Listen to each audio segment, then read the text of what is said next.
Hey, let me show you how you can try to fix the microphone issue on the Gemini chat. So take a look. When I'm clicking on the microphone icon, unfortunately my voice is not detected. And to fix this on the Windows 11, you will have to click on the taskbar in the right bottom corner on this speaker icon with the right mouse button and select volume mixer with the left mouse button. Now from here, you'll have to focus on apps and just take a look on your browser. In my case, I'm using the Microsoft Edge, but it will look the same for any other browser. So you'll have to click on this arrow with the left mouse button and select your input device.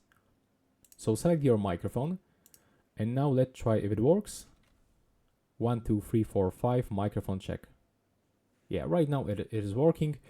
And if it doesn't work still, you can try to simply refresh your chat or close and open your browser one more time. So that's my way how you can try to fix this issue. Right now you can tell me if it works, and please subscribe to my channel and see you in the next one.